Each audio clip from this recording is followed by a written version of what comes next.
Yo, what's going on guys? HyperX here. Welcome back to another video for Final Fantasy VII Crisis Core Reunion. It is an exciting time for Final Fantasy fans. Not only do we have things like Rebirth, Final Fantasy 16, even Ever Crisis on the way, now we have another fan favourite game that a lot of people have missed, and I was one of those people.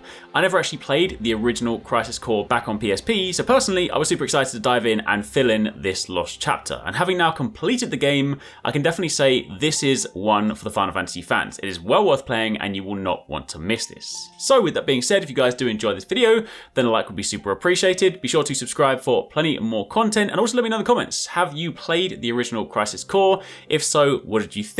And of course, are you diving into this new one?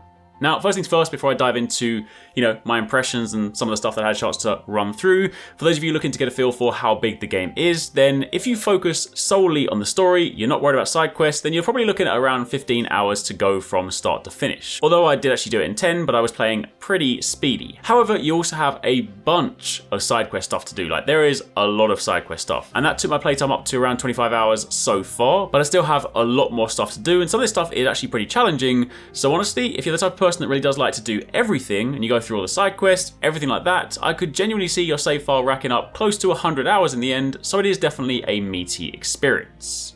But let's talk about the game. First things first, if, like me, you didn't play the original, or for some reason you're just like, what is Crisis Core? Super quickly, this is effectively a prequel to Final Fantasy VII, and it follows a character called Zack during his time as a Shinra soldier operative. He's a character that you're really going to want to know about if you're playing the Final Fantasy VII Saga, and if you finished Final Fantasy VII Remake, you're already going to know why, and if you haven't, then I would highly recommend you go and play that. So let's talk about the game itself. First things first, gameplay.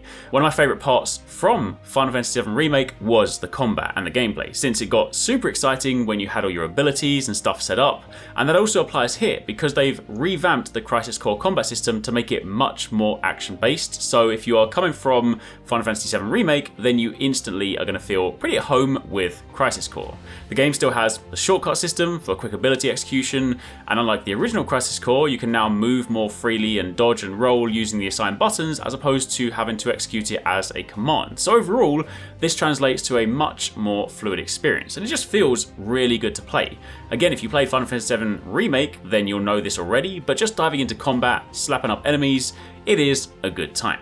However, there are still some differences, one of the major ones being the DMW, the Digital Mind Wave slot machine sort of system. This is basically how you'll be pulling off some of your summons or your limit breaks. It does add a random component to combat, and essentially when you match up the dials, you have the ability to pull off these special screen-filling moves. It's also not just special moves, it can include buffs and other things like that as well, so it is pretty handy, but again, being a slot machine, the random nature means you can't exactly rely on these at all times. You can't just pull out a summon or a limit break when you need it the most or choose the one you want. It does of course heavily rely on the sort of random nature, which is good and bad. I do definitely like being able to be like, I want to summon Bahamut right now or pull off this badass limit break, so sometimes having that random nature is a little bit annoying, but it is of course a part of this game. But overall, combat is fantastic, and I'd go as far as to say it was definitely my favourite part of the game.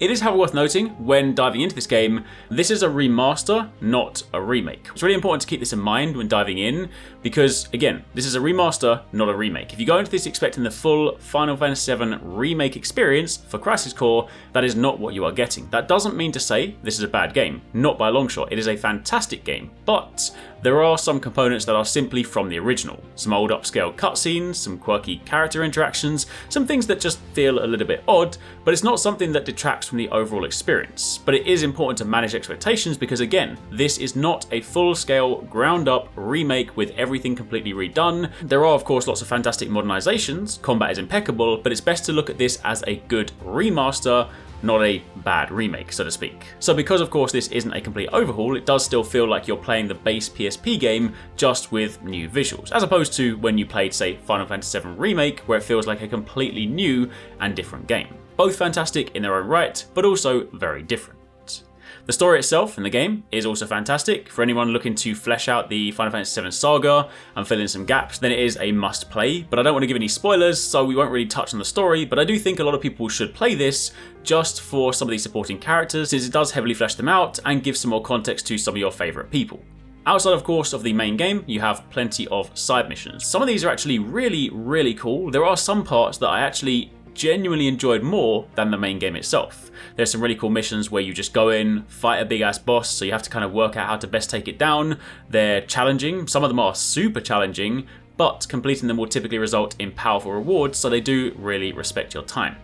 They can also be accessed from any save point, so for the most part, you can do them throughout the game when you find time, but there are some of them that are missable, which happen to me, so if you do want to ensure that you do everything, it might be a good idea to tackle them as and when they come up. And truth be told, that was one of my main gripes with the game. Overall, it's been a fantastic experience, but that one part, this is a system that wasn't really modernized. It seems that a lot of the stuff you could miss in the old PSP game is also missable in this game. And some of those things are pretty huge, like you can miss summons. So if you're someone that likes to get and do everything, that can actually be quite frustrating if you find out too late. But that was honestly the only thing that was really a bit annoying for me. Other than that, the game was really good and I thoroughly enjoyed my time playing it. So again, as I said at the beginning, if you're a Final Fantasy fan, then I mean, you're probably already gonna be here. You should be playing this. If you want to flesh out the Final Fantasy VII saga a little bit more, and of course, you know, get to know the characters better before the continuation later on, then of course I would again highly recommend it. And overall, if you just like your RPGs, it is a great title. So highly recommend checking this one out. Had a lot of fun with it. Definitely cannot wait for you guys to try it yourself. But for the time being, that is pretty much it. If you missed some of the recent videos, you can check out one of these ones linked on screen. Do be sure to keep it locked because we've got more stuff coming your way, and I'll catch you guys in the next one.